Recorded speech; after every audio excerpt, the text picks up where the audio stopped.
Man, I love seeing indie dev teams succeed. So what we have here in today's episode is covering a Kickstarter project that I've been kind of keeping an eye on Twitter, but I feel like I want to do like a little bit of a deep dive into what exactly this project is. So this is project or Kickstarter Runa. It is essentially a turn-based fantasy JRPG. It is pretty much a Xenoblade Chronicles meeting Persona kind of vibe. Now today I want to go over a little bit of the Kickstarter and some of like what to look at in the overall trailer. I will take note that this game has already destroyed its pledges. It had a pledge of $48,628 for the goal, and everybody is so hyped for a game like this that it pretty much almost tripled the actual backer, with 6,266 backers in this game. $379,493 was pledged to this. So clearly this game wants to be, people wants this game to be, backed and actually readily available. So let's actually watch the trailer, see what we can expect in this.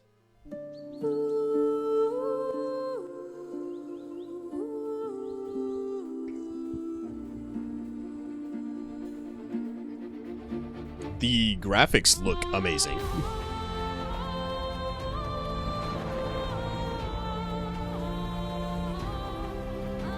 Different biomes, okay. Ooh, I love that aesthetic. Apparently this is a sci-fi fantasy world. I love the aesthetic. Like, just looking at the pop-ups for the text looks phenomenal, actually. Like, it has that steampunk, gritty, reminds me of like the PS2 days, like playing like JRPGs on PS2. That's what it gives me that vibe of. And that's actually, I love that.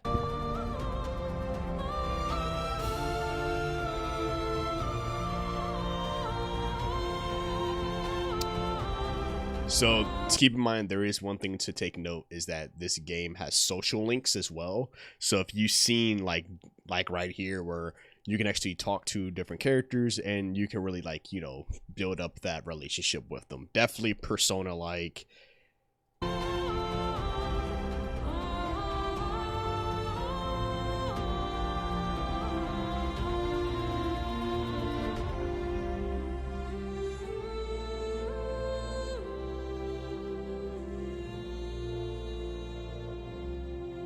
That sunset looks beautiful.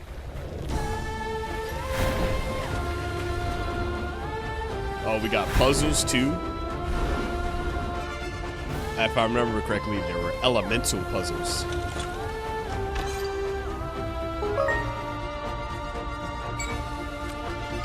Oh, now we get to the combat. Okay. The animations do look a bit stiff when they're like swinging their attacks. It looks a little stiff, so it's not too bad. Coming to Kickstarter April 16th. So, which is crazy. Like I said, April 16th, it came on a Kickstarter, and literally not even a month later, it's overly exceeded its pledge goal. So if we look down, essentially, like they say here, this is an adventure game that is inspired by modern and classic JRPGs. You got your turn-based, you got your social links, think of like Persona, and it's a story-driven narrative science fantasy world. Of course, you get base building, you get your normal mini games and elemental puzzles. So the world, we actually got to see some of the world in the overall trailer, and it looks great. Like, you can definitely tell that each area was thoroughly designed and crafted to really fit that science fantasy vibe. So the turn-based looked like the turn-based bit of that trailer went by pretty fast, so I'm actually glad we can actually go a little bit deeper on this. So they have the elemental break system, which is a battle system inspired by JRPGs, and of course a lot of games are utilizing this. It is a classic JRPG type of way. So of course, everything is done by turns. Elemental affinity, so that means if your elemental is better than the enemy's elemental, you deal more damage. If your elemental is weak against their elemental, you receive more damage. And of course, you can take a strategical approach. So they're saying one of the key features is, of course, you got the affinities, like I said, strengths and weaknesses. The elemental attack binding to the attack command. You can only have 4 party members. Can swap between party members anytime. So it seems like you can gain party members and you can interchangeably utilize them. You can just only have a max of 4. That's what I'm gathering from this. So they are saying that there are 7 different elements that counter each other as well. Like I said, going back to the elemental affinities, essentially, like I said, if my fire beats ice or something like that, you know, like water beats fire and light versus dark, like those type of affinities. And they're saying there's 7 different elements for them. The system is based on breaking the elemental balance of the enemy, making them more vulnerable, inflicting debuffs, and you gain an extra turn. So it actually plays into making sure that your team is strategically crafted so you can take advantage of all of the extra turns, more debuffs, and just dealing extra amount of damage. Breaking the elemental balance of all the enemies will make them faint, which allows you to do a group ultimate.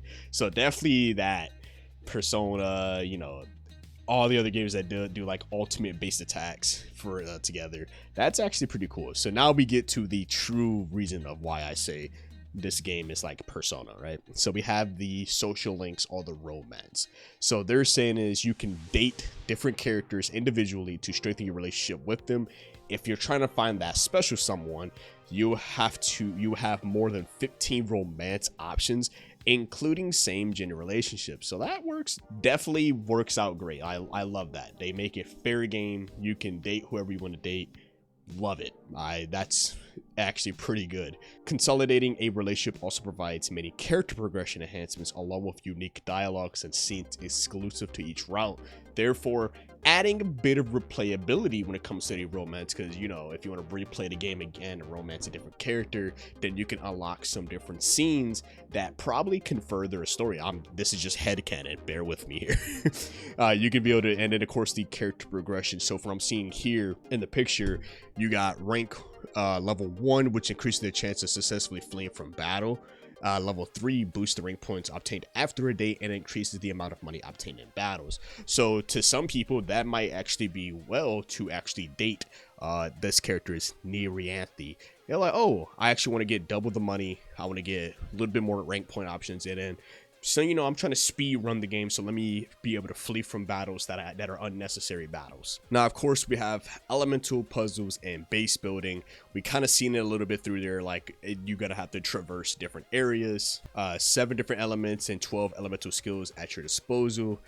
You can utilize the quick puzzles and the overall end cities to navigate dungeons designed around unique puzzle element combinations. Then we have base building and building games. So you can actually build your own base. You can recruit certain characters, and completing important quests unlocks the creation of some buildings, including residences, canteen, dojos, lab farms, etc., etc. You can also fish, farm, and cook as well. Now we have the overall skill tree, which it seems pretty decent. Like, it's not as massive in games like Path of Exile or any of those type of RPGs, but it's decent. It looks like every character is going to get a specific skill tree to help them further do better at combat. There is a weather and time feature. There's a day and night cycle. There's a calendar system as well. Exploring the world comes with complete freedom, but there will be narrative moments where a sense of urgency is required, adding value to each day as it can be employed in diverse ways. So that's actually pretty cool. That reminds me a little bit of Dead Rising. Essentially, like as time goes on, there's missions you have to do specifically in a given point, and if you don't do it at a given time, you lose that mission forever. Or games like Dragon's Dogma, where when you're at nighttime, specific things play out, and when you're at daytime, other specific things. So like there's particular quests and missions that are being done that are night exclusive or day exclusive. So definitely having you play out your days well. And of course, just that sense of urgency as well. Like another indie dev team like Eater Knights, they made the fact of like, you can do as much as you want, but you need to keep yourself on track during main missions as well. Of course, the dialogue system, this would basically dictate like what I was showing you guys earlier. Like, oh, hey, I would like to, and that may or may not further a relationship. Of course, there's different quests that adds layers on top of the lore and world building. So, ooh, we have no silent protagonists. So all the characters will have their very own personality, hopes, and dreams, actively engaging in the conversations. Okay. So voice acting is one of our stretch goals, and aim is to have at least in English. So we can already tell we're about to get voice acting, boys, because they absolutely crushed their goal. Now, I can't wait to see exactly who's going to be the voice actors for all the characters and just see how they can really bring each character to life. Speaking of characters, we have the very main protagonist, EVR. I really hope that's the best way to say it. He's one of the chosen adepts in this world, destined to will elements to command the power of Runas. We have Ayla, which is a fire adept. So once again, like I said, this game has a lot of elemental affinities. So choosing the correct members for your party to help yourself succeed is something that you should be able to do. We have Ayla, like I said, she's the fire adept. We have Lizel, which is the wind adept. Mumu, which is the water adept. Neranthri, which is the electro adept. And then we have the elemental spirits as well. Among all the monsters roaming the world, the Nerit embody pure elemental power. So these spirits are basically based on one of the 7. So the 7 elements we'll be able to play from will be fire, water, wind, electro, void, ether, or gravity. If you spot one during your journey, don't hesitate to pursue it. Upon defeating it, the Nerit will lend its power to the party, unlocking new powerful skills. That's pretty cool too. And of course, we have the overall soundtrack, which I won't play it here. Oh, well, it's a sample, so I don't have to worry about being demonetized. But they're saying we want the music to accompany your journey throughout, enhance your adventure while exploring landscapes. And which, for anybody who are new to JRPGs, one thing that makes great JRPGs is the overall soundtrack, in my opinion. If you agree with me, let me know in the comment section below. But a good banger soundtrack tailored with a very good game, it makes the experience just that much more better. So the OST will feature more than 40 unique pieces, and they gave us 2 samples. So we have Luminescent, which is a short version. Hopefully, no demonetization. I'm sorry. I just want to display it for the channel.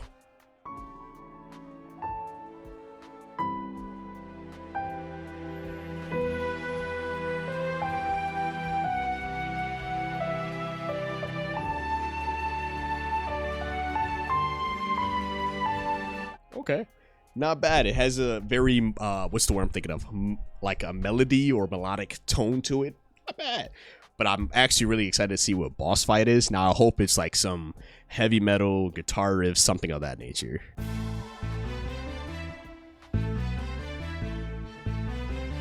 Okay.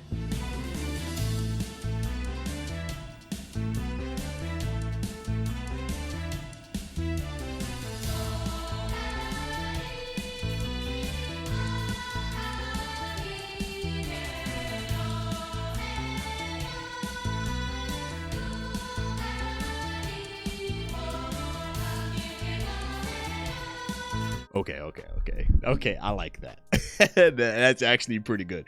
Like, you know, it's somber at the beginning, like it gets real slow, and then like once the chorus comes in, oh, it takes it to another notch. So when we got the overall awards, so rewards is pretty much if you are back in the game, so you get a digital key for the game. It's included in every tier. You get the early access game. You get a shrine, in-game sanctuary for backers.